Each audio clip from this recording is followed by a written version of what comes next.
అందరికి శనార్థులు మంచిగున్నారులా. నేను చేసిన ఇవాళ సుతం కత్త నాకు వార్తలు పట్టుకొచ్చిన. ఇంకెందుకు ఆలస్యం, మొదలు పెద్ద వార్తలు చూద్దాం పర్రి.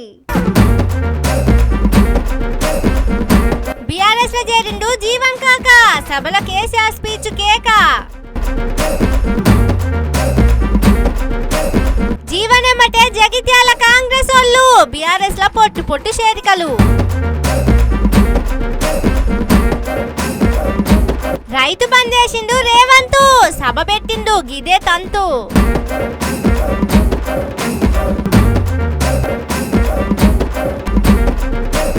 నారాజ్ అయితురట ఎమ్మెల్యేలు, కావాలట కోట్ల నిధులు. ఇన్నరా తెలంగాణ తొలి సీఎం కేసీఆర్ సార్ మాటలు. అంటే మీడియా ముందుకు వచ్చి బూతులు మాట్లాడే పని ఏ ఆవారా అయినా చేస్తాడు. కానీ లక్షల మంది జనాలు, కోట్ల మంది జనాలు చూస్తున్నారని తెలిసి ఒక బాధ్యత గల పెద్ద మనిషి లెక్క పార్టీని మళ్ళా అధికారంలోకి తీసుకురావాలన్న సంకల్పంతో ఏమన్నా మాట్లాడిండా. మామూలుగానే కేసీఆర్ సార్ మాటలకు మస్తు క్రేజ్ ఉంటుంది. ఇయాల్టి సభతోని ఇంకింత పెరిగిందనబట్టే చూడుది. అనుకున్నదే కదా మాట తూట అని. మరి కేసీఆర్ సార్ మజాక. ఏ పార్టీలో తిరిగేటోళ్ళైనా కేసీఆర్ సార్ మాటలకు ఫిదా అయిపోవాల్సిందే. ఇదే జగిత్యాలకు సంబంధించినటువంటి అలిశెట్టి ప్రభాకర్ అని ఒక కవి ఉండేవాడు. ఆయన ఒక మాట చెప్పిండు, చీకట్లో జడుసుకుంటే ఒక చెట్టే నీ చుట్టూరా అరణ్యమై భయపెడుతుంది, గుండె అంటూ కలిగి ఉంటే గుండె ధైర్యం ఉంటే నీ వెంట అదే పెద్ద సైన్యమై నిలుస్తుంది అని చెప్పిండు. ఆయన ఉట్టి మీద దాచిపెట్టింది. మన ఇళ్ళలో దాతారు కదా, ఏది ఉట్టి ఉట్టి అని ఉంటుంది. ఇప్పుడు మీకు తెలుసో లేదో కానీ ఇప్పుడు ఈ మధ్యలో ఫ్రిడ్జ్లు మోపోయిన మునుపు ఉట్టి అనేది ఉంటుండే. ఎండిపోయిన చేపలోకి నీ రొయ్యలో అబ్బాయి ఉంటే మరుగులు ఉంటే దానిలో పెడుదురు. పిల్లికి అందదా ఉట్టి కింద కూసుకొని శాపం పెడతా ఉంటుంది. తెగాలే పడాలి, తెగాలే పడాలి. పిల్లి శాపానికి ఉట్టి తెగుతుందా? మరి విధవారు కేసీఆర్ రావాలంటే కేసీఆర్ దత్తడా? మీ దీవెన మీ ఆశీర్వచనం ఉంటే జీవన్ రెడ్డి గారు అన్నాడు, నాకు 75 ఏంటి వచ్చినాయి. జీవన నేను చెప్తున్నా, నాకు కూడా 72 వచ్చినాయి. నీ వెనకనే నేను కూడా లైన్లోనే ఉన్నా.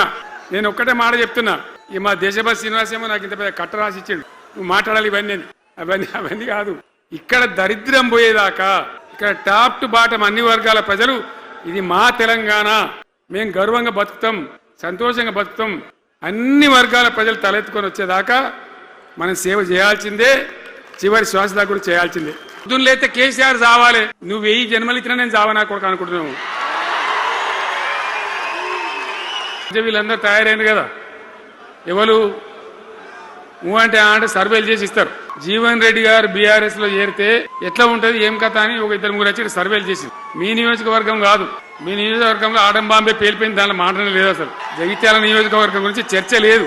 ఇయాల్టి సభ ఎందుకు పెట్టిరో ఎరకనే కదా. అగో జీవన్ రెడ్డి కాకతో పాటు చాలా మంది పార్టీల షరీక్ అయ్యారు. పెద్ద మనిషిని పెద్ద సభ పెట్టి పార్టీల షరీక్ చేసుకుండు కేసీఆర్ సారు.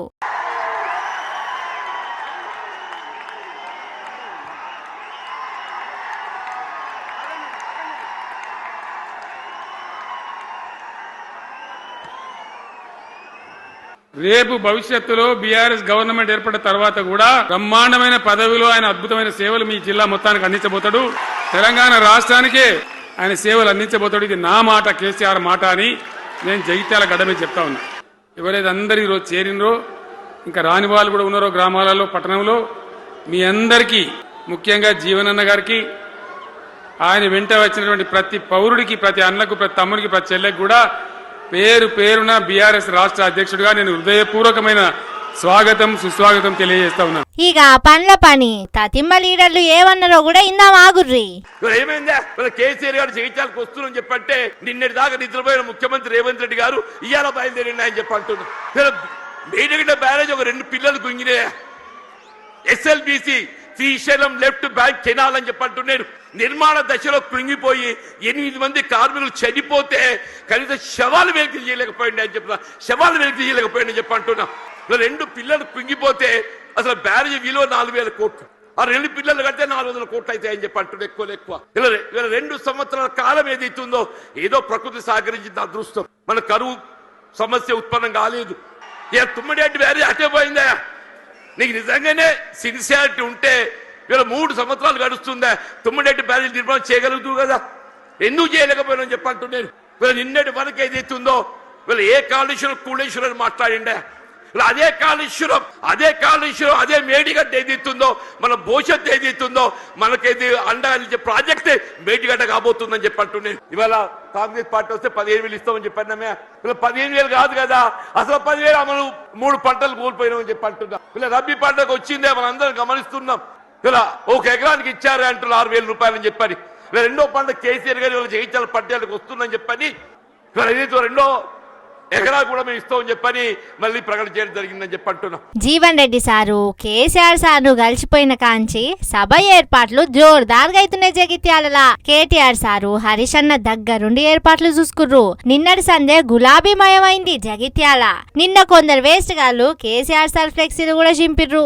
అయితేనే ఒక్కటి చింపలేస్తారు గాని గుంట నక్కలు లెక్కొచ్చి చింపుడు వాళ్ళతోనేమైతది. అక్కడ వస్తున్నది తెలంగాణ సీఎం అంటుండే.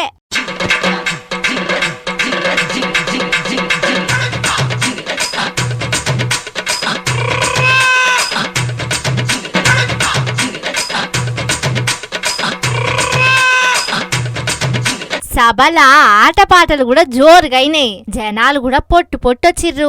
ఎంత ఎండలైనా కాంగ్రెస్ వాళ్ళు ఎన్ని అడ్డం పుల్లలేసినా కేసీఆర్ సభకు వచ్చే జనాల అప్పుడు ఎవలతోనే అవుతుంది అన్నారు కదా, అగో గట్టనే వచ్చిర్రు. రాష్ట్రంలో మూలకెంచి కేసీఆర్ సార్ ను సీదా చూడాలని వచ్చిర్రు. కెంచి గులాబీ జెండాలు జగిత్యాల దిక్కు కదిలొచ్చినాయి. రేవంత్ రెడ్డా ఆయన ఎవరు? ఓ ఆయన మన సీఎం కదా. గదేలే జనంలకు ఎప్పుడు వచ్చినట్లేదు, జనం సమస్యల మీద ఎప్పుడు మాట్లాడినట్టు లేదు. అందుకే యాదికి వస్తలేడు సీఎం సారు అన్నట్టు ఏదో అడుగుతుర్రు. ఏం పార్టీలో ఉంటారానా? అగో కాంగ్రెస్ లీడర్లు కాంగ్రెస్ కార్యకర్తల మాటలిన్న రానుల్లా రేవంత్ రెడ్డిదే ఉన్నది. ఇవాళ కాంగ్రెస్ లో ఉంటాడు, రేపు టీడీపీలకు పోవచ్చు. ఏపీ సీఎం చంద్రాల్ సారే కాబట్టి, బిడ్డనిచ్చింది కూడా ఆంధ్రనే కాబట్టి రేవంత్ రెడ్డి సారు అక్కడికి పోయి రాజకీయాలు చేసుకుంటాడేమో అంటుర్రు. ఇక్కడుంటే జనాలు పొట్టు తిడుతుంటే చూస్తూనే ఉన్నాం కదా. బీజేపీలకు పోయినా పోవచ్చు అనబట్టే.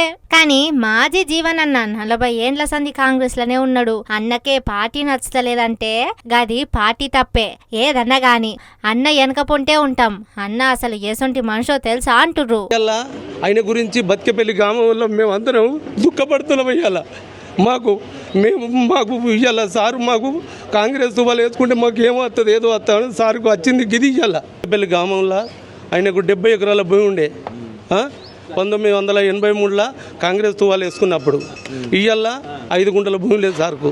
ఇయ్యాల తెలియనోడు ఏదో ఎవడో సార్ గురించి చిన్నగా చేసి మాట్లాడితే మాత్రం మేము ఒక్కళ్ళను కూడా ఇడిచిపెట్టామని చెప్పి మేము ఇవాళ హెచ్చరించున్నాం సార్. అది పార్టీ విడాల్సిన పరిస్థితులు ఎందుకు వచ్చినాయంటే ఇక్కడ పాత కాంగ్రెస్ లేదు. అంటే ఒరిజినల్ ఇందిరాగాంధీ, రాజీవ్ గాంధీ, రాహుల్ గాంధీ, సోనియా గాంధీ ఉన్నప్పుడు పార్టీ కాదు. ఇక్కడ రాజశేఖర రెడ్డి ఉన్నప్పుడు పార్టీ కాదు. రాహుల్ గాంధీ ఈ రేవంత్ రెడ్డి వచ్చిన తర్వాత రేవంత్ కాంగ్రెస్ అయిపోయి ఏం చేసిందంటే ఆయన కోటరీని నిర్మించుకుంటున్నాడు. అక్కడ ఓడిండ్రు గెలిచిర్రు అనేది లేకుండా ఒరిజినల్ సీనియర్ లీడర్లు ఎవ్వరు కూడా ఆయన కింద డమ్మీలు అయిపోయారు.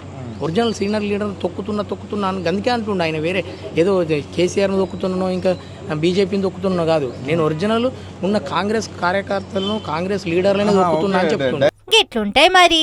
పైసా సంపాదించుకోకుండా ప్రజల కోసమే తిరిగేటోడట.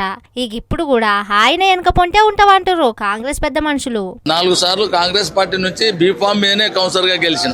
ఏ మోసం అన్నంటే మా జీవన్ రెడ్డి గారికి చాలా మట్టుకు అన్యాయం జరిగింది. 40-42 సంవత్సరాల నుండి వారితోటి మేము ఎన్నెంటనే ఉన్నాం. ఇందిరాగాంధీ గారు 84లో చనిపోయినప్పటి నుండి తెలుగుదేశం నుండి కాంగ్రెస్ పార్టీకి జీవన్ రెడ్డి గారు మేమందరం జీవన్ రెడ్డి గారి ఆధ్వర్యం లోపల కాంగ్రెస్ పార్టీలోకి వచ్చి కాంగ్రెస్ పార్టీకి సేవ చేస్తున్నాం. కాంగ్రెస్ మాకు బీఫామ్స్ ఇచ్చింది. మేము ఎన్నిక కాబడి ప్రజలకు అందుబాటులో ఉండి స్వచ్ఛందంగా న్యాయంగా ప్రజలకు సేవ చేస్తూ కాంగ్రెస్ పార్టీలో కొనసాగినాం. ఆయనకు అన్యాయం జరుగుతుంది. 2.5 సంవత్సరాల కాడికెళ్ళి ఏ లోకల్లా ఒక 2.5 సంవత్సరాల క్రితం ప్రభుత్వం అధికారంకి వచ్చిన తర్వాత 3 మాసాలు మాత్రమే జీవన్ రెడ్డి గారికి అధికారం నడిచింది. అధికారులు పోలీసు వాళ్ళు కానీ, కలెక్టరేట్ కానీ, మున్సిపాలిటీలు కానీ, రెవెన్యూ కానీ ఆల్ డిపార్ట్మెంట్స్ ఒక 3 మాసాలు మాత్రమే కాంగ్రెస్ ప్రభుత్వం అధికారంకి వచ్చినప్పుడు 3 మాసాలు మాత్రమే జీవన్ రెడ్డి గారి అధీనం లోపల నడిచింది. 3 తర్వాత సంజయ్ డాక్టర్ గారు బీఆర్ఎస్ నుంచి కాంగ్రెస్కి వచ్చిన తర్వాత అధికారాలను ఆయనకి అప్పచెప్పింది. అప్పట్లో కూడా చూసి రానుల్లా మున్సిపల్ ఎన్నికల టైంలా సార్ మీద జనాలకు ఎంత ప్రేమ ఉంటుందో చూసినాం కదా. అగో గట్టనే ఉంటది మరి. మాస్ లీడర్ అంటే గా మాత్రం ఉండదా ఎట్టా? ఎన్నడూ లేదు కానీ సార్ సడన్గా మేడిగడ్డ పోతుండేందా అని చాలా మందికి డౌట్ వస్తుంది కానుల్లా. అందరు ఒక్కటే మాట, సారు టూర్ పెట్టుకోవాలి, మీడియా ఛానళ్లకు నన్నే చూపెట్టాలి అని అల్టిమేటం ఇవ్వాలి. కేసీఆర్ సార్ను కాకుండా నేను సీఎంను కాబట్టి నన్ను చూపెట్టకపోతే ఊకోను, అధికారంలో ఉన్నాం కాబట్టి మిమ్మల్ని తిప్పల పెడతామని దడిపియాలి. ఇదే ప్లానిషన్ అంటుర్రు. అంటే అంటుర్రుల్లా, నేను కాదు. మరి మీడియా ఛానళ్ళకి ఏముంది పాపం, యాడ్స్ కావాలన్నాయి, జపం చేయకుండా తప్పదు కదా. అగో ఎట్లా నడిచిందో చూడుర్రి. కాళేశ్వరం కాళేశ్వరం అనుకుంటా జనాల మోసం చేసిన రేవంత్ సార్కు కాళేశ్వరం ఇల్వేందో ఇప్పుడు తెలిసొస్తున్నట్టుంది. రైతుల పొలాలకు జనాల దూప తీసేటందుకు కట్టిండు సారు. గంత పెద్ద కాళేశ్వరాన్ని ఎన్నెన్ని మాటలని జనాల నమ్మిచ్చిర్రు. ఇప్పుడిగా గదే దిక్కు, లేకుంటే రైతులు గోసపడతారు. మన మీదికే వస్తుందని తెలుసుకున్నట్టున్నాడు. సారిగా అంగరంగ వైభవంగా బయలుదేరిండు. ముందుగాల గుడికి పోయిండు.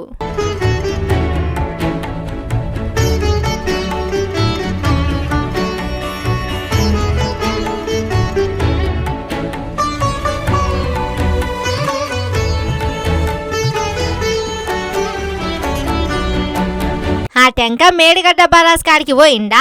ఏం చేద్దాం ఎట్లా చేద్దామని అడిగినట్టుండాలి, చెబుతుంటే ఇన్నట్టుండాలి. గయన్ని మీడియాలకు రావాలి కదా.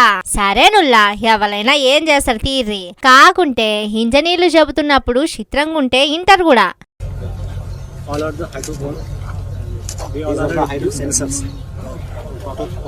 So ये पूरा बैकअप मैकेनिज्म है ना इसके लिए. You have backup mechanism for all this. Data missing होने का कोई चांस नहीं है ना. Everything will be stored in. Current गया nothing. पूरा रेडी करने के बाद not at all.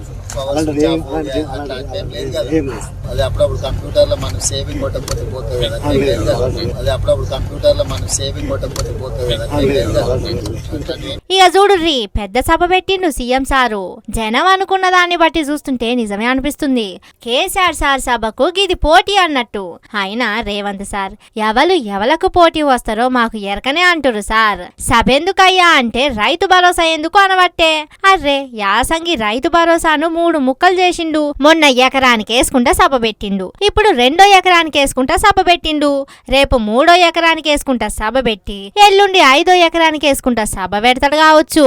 గా పైసలేసుడేమో గాని గీ సభలు పెట్టుడు ఎక్కువైతున్నట్టున్నాయి కదా అనబట్టే ముచ్చట తెలిసినోళ్ళు. మనిషిని పిలిపించుకునే అర్హత నీకు ఉన్నదా అని నేను ఈ వేదిక మీద నుంచి అడుగుతున్నా. నేను అడుగుతున్నా, ఇవాళ పెద్ద మనిషిని, ప్రజాపాలన ఎందుకు పోవాలి, పాపాల భైరవుడు అధికారులు ఎందుకు రావాలో నువ్వు జవాబు చెప్పాలి. నీ పదవి కోసం, నీ అధికారం కోసం, నీ ఆకాంక్ష కోసం ఆనాడు 1983 చరిత్ర వెనక్కి వెళ్ళి ఆయన పుట్టు పూర్వతరాలు పుట్టు మచ్చలు ఇవ్వాలి. ఈ వేదిక మీద నుంచి నేను చెప్పదలుచుకున్నా. ఆయన నీతేంది, ఆయన జాతేంది, ఆయన దోస్తేందో. అగో గట్లయింది మన సీఎం రేవంత్ సార్ పోటీ మీటింగు. ఇక మీరే చెప్పాలి ఎవల మీటింగ్ గొప్పగైందో ఏం కథనో. ఎంత భయం ఎంత భయం, మీది మాటలతోని అధికారంలోకి వస్తే ఇంతే ఉంటుందా అనుల్లా. పాపం మా రేవంత్ సారు నిద్ర వస్తున్నదో లేదో కదా. ఏదో 4 డైలాగులు దంచి 4 దొంగ హామీలు ఇచ్చి అధికారంలోకి వచ్చిందని ముఖం పట్టుకొని అడుగుతురు కదా జనాలు. ఇక సారు కూడా గుండె దడ సురువైందట నుల్లా. జనాలకు ఎండ దెబ్బ ఎంతున్నదో గాని రేవంత్ సార్కు మాత్రం కేసీఆర్ సభ దెబ్బ గట్టిగానే ఉందట కదా. 1,00,000 మందితో సభ అన్న కాంచే నిద్రలు వస్తలేవట అని ట్రోలింగ్ చేస్తుర్రు. చూస్తూ రానుల్లా దినం ఎన్ని పంచాదులు మోపు చేస్తుర్రో సర్కారోళ్ళు. కేసీఆర్ సభ అన్న కాంచే సభకు అడ్డంకుల పుల్లలేసిర్రు. ఇక కేసీఆర్ సార్ సభకు పోటీగా రేవంత్ రెడ్డి కూడా సభ పెట్టే. ఎన్నడూ లేనిది ఇయాలనే మేడిగడ్డ పోయేటందుకు తీరుబడైందట రేవంత్ సార్కు. అంతటితోనే ఆగిర్రా. బయటకు వచ్చిన లీడర్లు కూడా బీఆర్ఎస్ మీద లేనిపోని పంచాదులు ఉన్నట్టు పుకార్లు లేపుతురు కదా. ఇక రైతు బంధు వేసేటందుకు కూడా సార్కు ఇయ్యాలనే తీరిందట. ఇవాళ కేసీఆర్ సార్ మాట్లాడుతుంటే ఎండకు పోలేని వాళ్ళంతా టీవీల ముంగట కూర్చుంటారు. అగో వాళ్ళందరికీ కేసీఆర్ సార్ స్పీచే ఇనొస్తుంది కానొస్తుందని కొంతమందినైనా తగ్గించాలని రేవంత్ సార్ గీ కాళేశ్వరం ప్రాజెక్టు తానుకు పోయే పని పెట్టుకుండు. లేకుంటే అన్ని పేపర్లల్లా అన్ని వీడియో ఛానళ్ళల్లో కూడా కేసీఆర్ సారే కానొస్తాడని భయపడుతున్నట్టు. ఎన్ని పిచ్చి చేష్టలు చేసినా కూడా ముఖ్యమంత్రి గారు పిచ్చి చేష్టలు ప్రజలందరూ గమనిస్తూనే ఉన్నారు. ఎప్పుడు ఇవే చిల్లర రాజకీయాలు, ప్రజల దృష్టి మరల్చడం. కేసీఆర్ గారు మాట్లాడుతుంటే కేసీఆర్ గారు సభ ఉంటే దాని నుంచి అటెన్షన్ డైవర్షన్ చేయడానికి ట్రై చేస్తాం. ప్రజలకు కావాల్సింది కేసీఆర్ గారిని గొంతు వినాలి, కేసీఆర్ గారిని చూడాలి. సో 100% వీళ్ళు ఎన్ని చిల్లర వేషాలు వేసినా కేసీఆర్ గారినే చూస్తారు అందరు ప్రజలు కూడా. అట్టనే రైతు భరోసా నిధులు ఇచ్చేటందుకు కూడా ఇయాలనే పని పెట్టుకున్నాడు అంటుర్రు. ఇక కాళేశ్వరాన్ని పట్టించుకోకపోయినా సభల కేసీఆర్ సార్ తరుముతాడని భయపడ్డాడంటుర్రు. పాపం రేవంత్ సారు మంత్రి కాకుండానే ముఖ్యమంత్రి అయితే అయ్యాల ఏతులు పోయేటందుకు మంచిగానే ఉన్నా ఇవాళ మాత్రం జనం కష్టాలు తీర్చలేక రేవంత్ సారు బగ్గనే తిప్పలు పడుతున్నట్టున్నారు కదా. 2 ఏళ్లకే కింద మీదైతే కేసీఆర్ సారు 10 ఏళ్ళు ఎట్లా ఏలిందని అనబట్టే.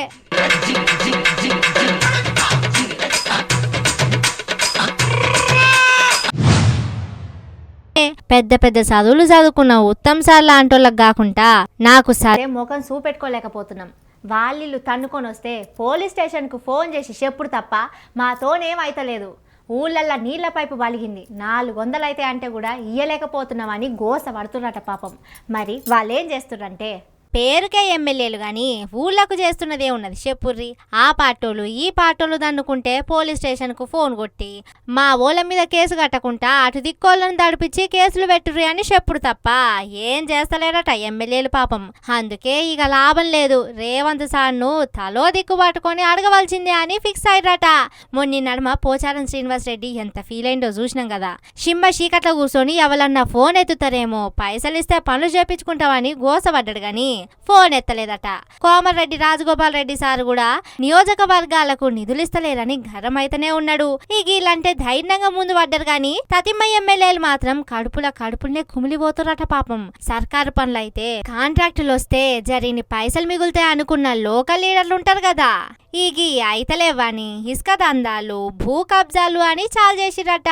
నిన్న మొన్న పొన్నం సార్ మీద, ఇవాళ బీర్లా ఇలయ్య మీద, అటు దిక్కు ఉత్తమ్ కుమార్ రెడ్డి అనుచరులు, ఇటు దిక్కు పొంగులేటి అనుచరులు గదే పనిలో ఉన్నారని ఇంటనే ఉన్నాం కదా.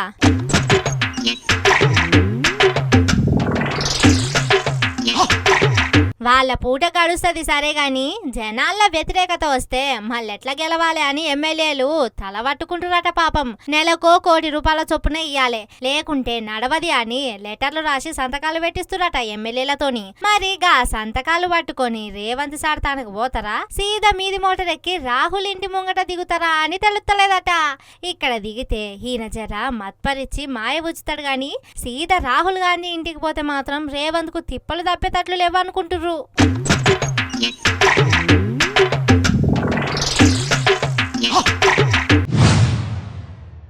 ఇవి ఆటి ముచ్చట్లు. ఇంకిని మస్తు ముచ్చట్లతోటి మళ్ళీ వస్తా. చూస్తూనే ఉండుర్రి మన తీన్మార్. ఇదే అసలు తీన్మార్.